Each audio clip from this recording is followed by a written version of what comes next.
like a Hellcat.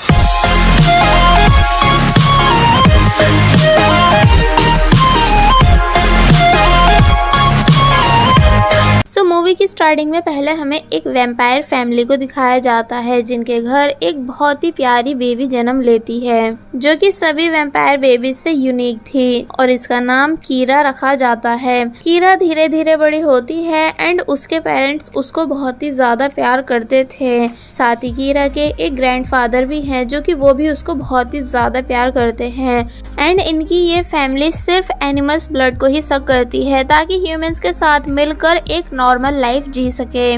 But अब क्योंकि कीरा अभी न्यू है और अपनी प्यास पर कंट्रोल करना नहीं जानती है इसलिए कीरा के पेरेंट्स उसको मेंशन से बाहर नहीं जाने देते। पर जब एक दिन कीरा बहुत ही ज्यादा बोर होकर मेंशन के नीचे वॉक कर रही थी कि तभी उसको एक रैबिट दिखता है जिसे देख वो अपनी प्यास पे कंट्रोल नहीं कर पाती और उसको खाने के लिए आगे बढ़ने लगती है। पर अब इससे पहले कि वो उस रैबिट को पकड़ पाती पर वो भाग जाता है।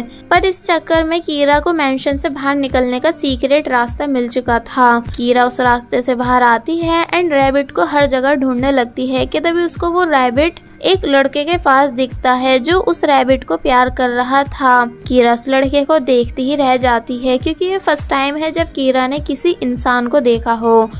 इस लड़के का नाम है तेत्सु जो कि जब जैसे कीरा को देखता है कि तभी कीरा वहां से भाग जाती है क्योंकि वो तेत्सु को देखकर अपनी प्यास पर कंट्रोल नहीं कर पा रही थी। इसलिए जल्दी से वापस घर आकर वो एनिमल ब्लड पीती है और अपने दिल पर हाथ रख के सोचती है कि मेरी हार्ट बीट्स अचानक ही उस लड़के को देखकर इतनी तेज क्यों हो गई थी। अब नेक्स्ट डे हमें दिखाया जाता है कि कीरा फिर से उस सीक्रेट रास्ते से बाहर आकर तेत्सु से मिलने आती है जिसे देख तेत्सु उसको हाई करता है और फिर ये दोनों एक दूसरे को अपने इंट्रोडक्शन देते हैं और साथ में बहुत ही ज्यादा खुश भी होते हैं। तेत्सु कीरा को अपना सीक्रेट हाउस दिखाता है जो कि एक ट्री पर बना हुआ था तो उसको देख कीरा बहुत ही ज्यादा एक्साइटेड और खुश हो जाती है और फिर ये दोनों साथ में उस हाउस के अंदर आते हैं। तेत्सु कीरा को पाइनएप्पल ब्रेड खाने के लिए देता है और बताता है कि ये उसका फेवरेट है कि तभी कीरा की नज़र तेत्सु की गिटार पे पड़ती है और फिर तेत्सु कीरा को वो गिटार बजा के दिखाता है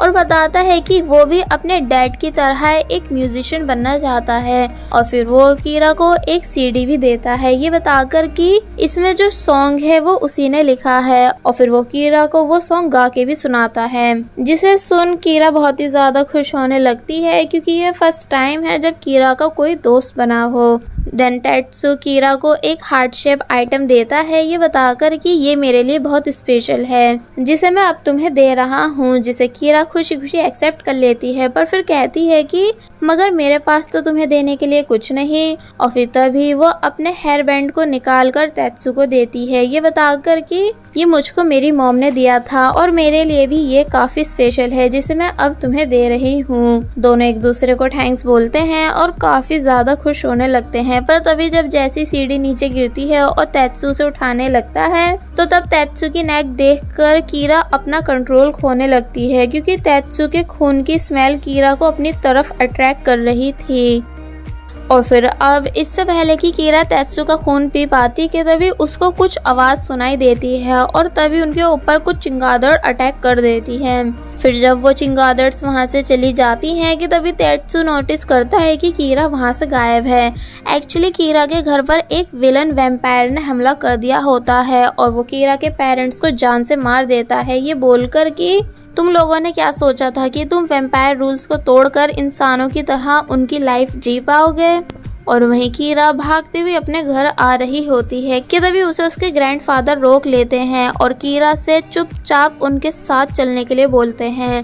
कीरा पूछती है कि पर मॉम डैड का क्या, तो इस पर वो बताते हैं कि वो भी बहुत जल्द आ जाएंगे, तुम पहले बस मेरे साथ अपनी मॉम की छोटी सिस्टर के घर चलो। तो ये सुन वो कुछ नहीं कहती बल्कि अपने घर की तरफ देखती है जहाँ उसको अपनी घर की छत पर एक बहुत ही भयानक वैम्पायर खड़ा दिखता है जिसे देख वो डर जाती है क्योंकि ये वैम्पायर स्पेशली यहाँ कीरा को ही पकड़ने आया था।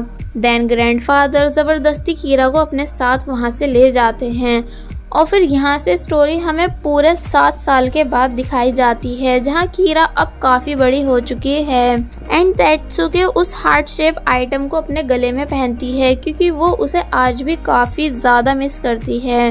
देन कीरा बताती है कि उनकी एक पेस्ट्री शॉप है जहाँ उसके ग्रैंडफादर बहुत टेस्टी पेस्ट्रीज को इन्वेंट करते हैं। कि तभी वहाँ कीरा की मॉम की सिस्टर एक बहुत ही भारी पैकेट को आसानी से उठाकर लाती हैं, जिनका नाम है मारिया एंड ये भी एक वैम्पायर है। और वहीं दूसरी तरफ इनके हस्बैंड का नाम है रिकी, जो कि पहले एक इंसान था और एक फुटबॉल प्लेयर बनना चाहता था, पर अब वो भी एक वैम्पायर है एंड उन सभी के साथ खुशी खुशी रहता है।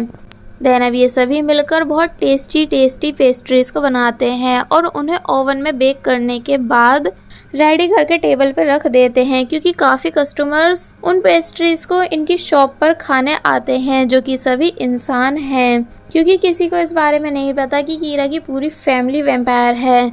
और फिर रात होने पर ये सभी लोग कीरा के ग्रैंडपा का इन्वेंट किया हुआ एक ड्रग लेते हैं, क्योंकि इस ड्रग को पीने पर ये सभी अपनी प्यास पे कंट्रोल कर पाते हैं, धूप से बच पाते हैं और इंसानों की तरह अपनी एज को बढ़ा पाते हैं।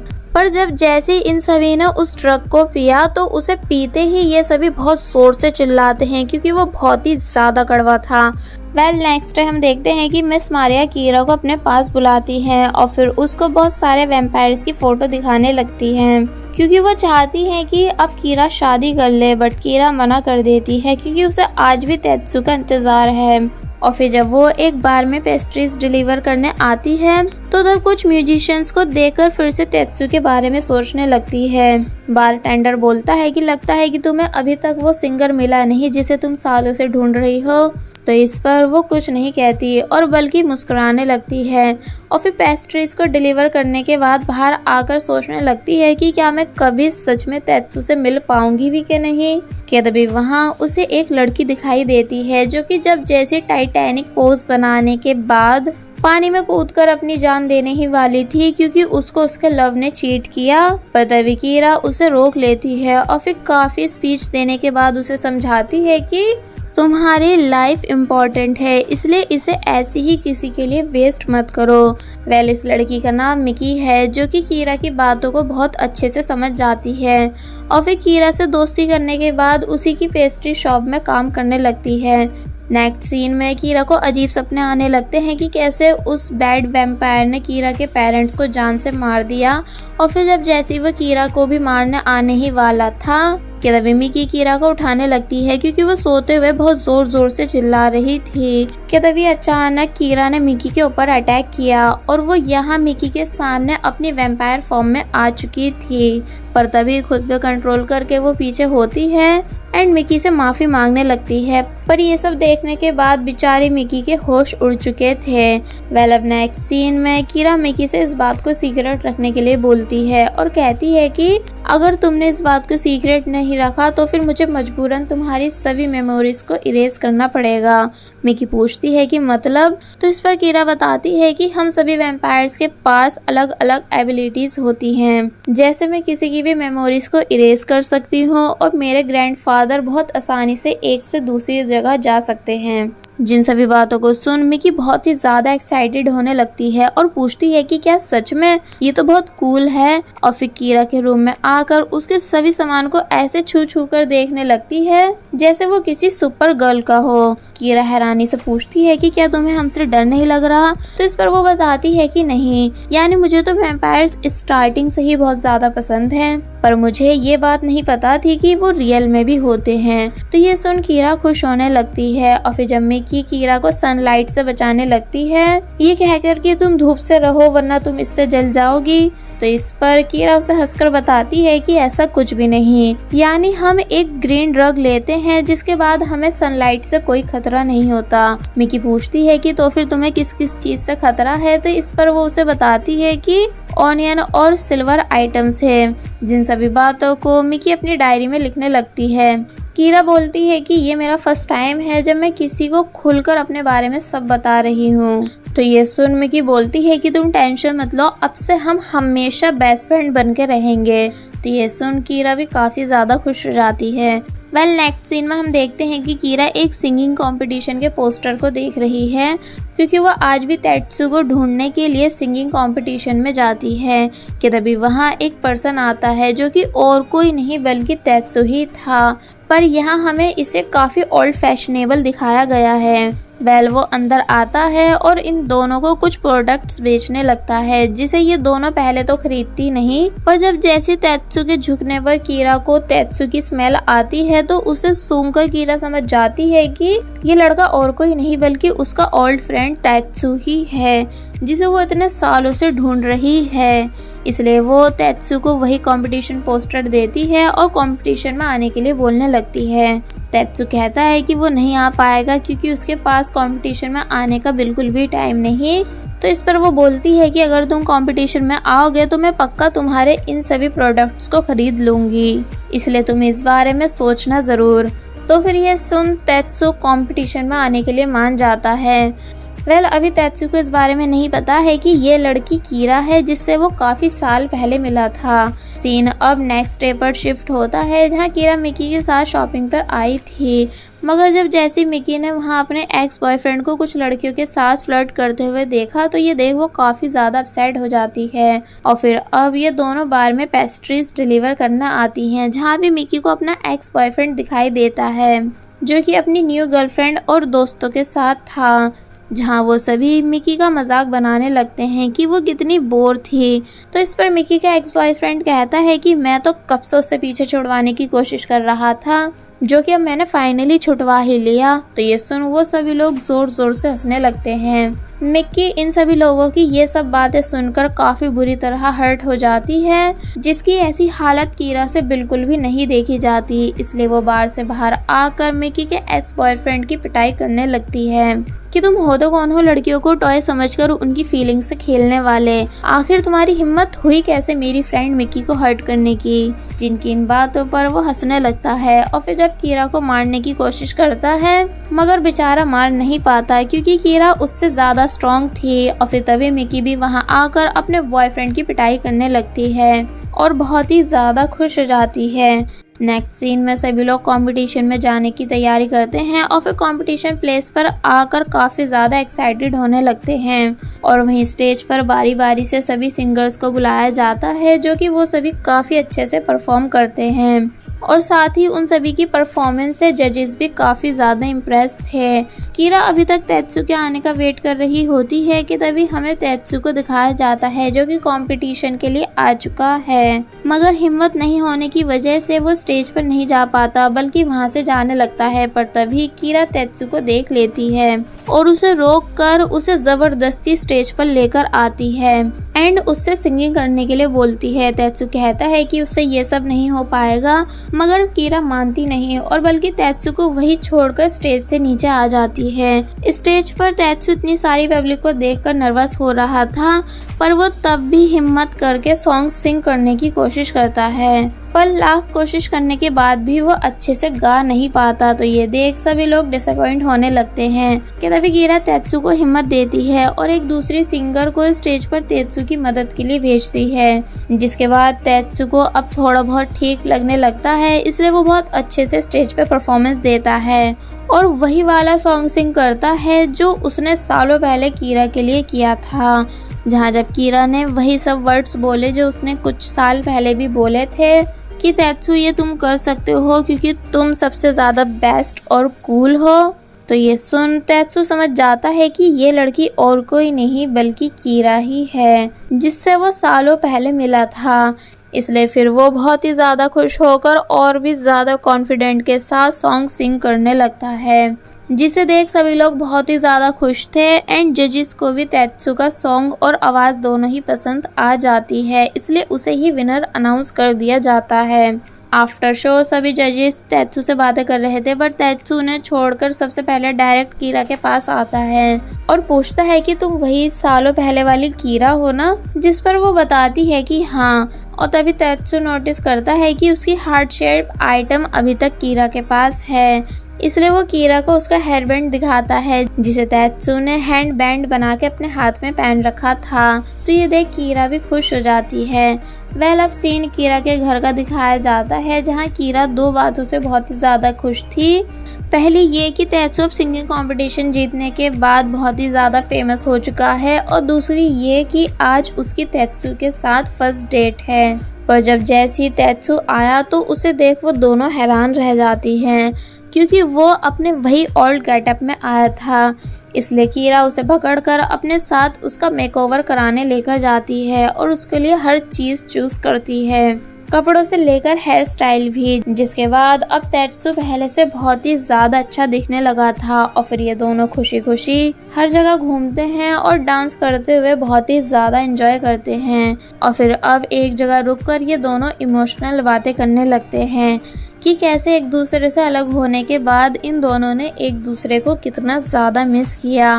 और फिर जब जैसे ये दोनों किस करने ही वाले थे कि तभी एक बार फिर कीरा को खून की प्यास लगती है, और फिर जब जैसे वो अपनी वैम्पायर फॉर्म में आने के बाद तेत्सु को बाइट करके उसका खून पीने ही वाली थी, पर तभी वो पीछे हो जाती है और काफ़ी ज़्यादा परेशान होने लगती है कि अभी वो क्या करने वाली थी। वेल सीन चेंज होता है और हम देखते हैं कि कीरा तेत्सु के लिए कुकीज़ रेडी कर रही है, और फिर उनको मिकी से टेस्ट कराने के बाद बताती है कि ये उसने स्पेशली तेत्सु के लिए बनाई है। जिस बात को सुन मिस मारिया बोलती है कि अगर तुम्हें वो इंसान पसंद है तो फिर तुम्हें उसको भी वैम्पायर बनाना होगा। जिस पर कीरा कहती है कि हाँ मुझे ये बात बहुत अच्छे से पता है, पर अभी नहीं, और फिर वहाँ से चली जाती है। मिक्की मिस मारिया के हस्बैंड की हेड मसाज कर रही थी कि तभी वो वैम्पायर्स का वीक पॉइंट जो कि हेड के बिल्कुल सेंटर में होता है उसे गलती से दबा देती है, जिस वजह से मारिया के हस्बैंड बेहोश हो जाते हैं।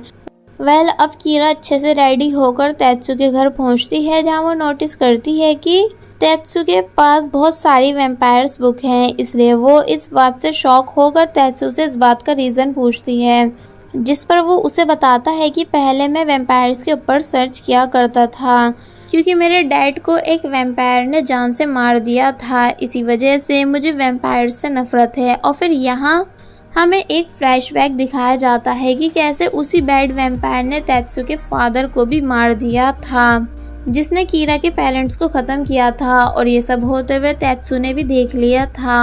और बस फिर तभी से तेत्सु को वैम्पायर से नफरत है, जिन बातों को सुनकर कीरा शॉक रह जाती है। एंड देन तेत्सु कीरा के लिए कुकिंग करने जाता है, पर अब क्योंकि तेत्सु ने कुकिंग में ऑनियन का यूज़ किया, इसलिए उसकी स्मेल सूंघ कर कीरा वहीं बेहोश हो जाती है। जिसके बाद अब हमें दिखाया जाता है कि तेत्सु कीरा को अपनी बैग पे कैरी करके उसको उसके घर छोड़ने जा रहा है, जहाँ कीरा तेत्सु से पूछती है कि अगर मैं वैम्पायर हुई तो क्या तब भी तुम मुझे पसंद करोगे। तो इस पर वो कहता है कि हाँ मैं तुम्हें हमेशा पसंद करूंगा, फिर चाहे तुम कुछ भी क्यों ना हो। कि तभी कीरा अचानक ही तेत्सु के क्लोज आकर उसे बाइट कर लेती है, पर ये सब कीरा का बस एक सपना था, इसलिए वो चौंक कर उठती है कि तभी उसको बाहर से चिल्लाने की आवाज़ें आती हैं, क्योंकि कीरा के ग्रैंडपा ग्रीन मेडिसिन नहीं खाने की वजह से आउट ऑफ कंट्रोल हो चुके थे। मिस मारिया कीरा से उस लेडी की याददाश्त इरेज करने को बोलती हैं, जो कि कीरा तभी कर देती है, और फिर उस लेडी को वहां से चले जाने को बोलती है। और फिर सभी मिलकर कीरा के ग्रैंडपा को ग्रीन मेडिसिन पिलाते हैं, और फिर वो तब जाकर कंट्रोल में आते हैं। पर तभी हमें दिखाया जाता है कि जैसे कोई इनके ऊपर नजर रखे हुए हो, और फिर वो पर्सन बोलता है कि फाइनली मैंने तुम्हें ढूंढ ही लिया। नेक्स्ट डे हम मिकी चैन को देखते हैं, जो कि एक जगह बैठकर अपना आराम से ड्राइंग कर रही थी कि तभी उसके पास एक पर्सन आता है, जो कि उसे बताता है कि मैं माइक हूँ फ्रॉम साउथ कोरिया। तो ये सुन मिकी चैन खुशी के मारे आगे आकर कहती है कि क्या सच में ये हैंडसम लड़का मुझसे बात कर रहा है। कि तभी माइक भी मिकी के पास आ जाता है, जहाँ जब जैसे मिकी माइक को अपना इंट्रोडक्शन देती है तो वो सुनकर माइक मिकी के हाथ पे किस करता है। तो ये देख बस फिर होना क्या था, मिकी माइक के साथ फॉल इन लव हो जाती है और फिर उसी के ऊपर बेहोश भी हो जाती है। नेक्स्ट सीन में मिकी कीरा को माइक के बारे में बता रही थी कि तभी हम देखते हैं कि कुछ लोग कीरा के घर बहुत सारे प्रेजेंट्स लेकर आते हैं। कीरा मिस मारिया से पूछती है कि ये सब क्या हो रहा है और वो आदमी कौन है जो सामने बैठा है, जिस पर मिस मारिया के हस्बैंड बताते हैं कि ये कोरिया के बहुत बड़े बिजनेसमैन हैं जिनके पास पूरे 100 5 स्टार होटल्स हैं कि तभी वो रिच पर्सन टर्न होता है, जो कि और कोई नहीं बल्कि माइक ही था, जिसे देख मिकी बहुत ही ज्यादा खुश होने लगती है और बताती है कि ये वही कल वाला पर्सन है। माइक कीरा के क्लोज आता है और बताता है कि जब से मैंने तुम्हारी फोटो देखी है तब से मैं तुम्हें भुला नहीं पा रहा, इसलिए प्लीज मुझसे शादी कर लो। कीरा ये सुन काफी बुरी तरह शॉक रह जाती है एंड मिकी उदास होकर वहाँ से भाग जाती है। माइक कीरा को रोक के बोलता है कि मैं तुम्हें पाने के लिए सीरियस हूँ और मिस मारिया एंड उनके हस्बैंड से भी यही रिक्वेस्ट करता है कि वो कीरा का हाथ उसके हाथ में दे दें, पर उस टाइम कोई भी कुछ नहीं बोलता। नेक्स्ट सीन में कीरा ये सभी बातें तेत्सु को बता रही होती है कि अब मिकी ने हमारी बेकरी शॉप आना बंद कर दिया है, वो मेरी एक बहुत ही स्पेशल दोस्त है जिसे मैं खोना नहीं चाहती। तो ये सुन तेत्सु उसे यकीन दिलाता है कि मिकी बहुत जल्द वापस आ जाएगी। कि तभी हम देखते हैं कि माइक इन दोनों को छुपकर देख रहा है और फिर पीछे होकर बोलता है कि ओह अच्छा, तो तुम्हारी लाइफ में ऑलरेडी कोई और है, पर अफसोस अब वो ज्यादा दिन इस दुनिया में नहीं रह पाएगा। और बस फिर इसी के साथ पार्ट 1 यहीं पर एंड हो जाता है। There was a time when you had me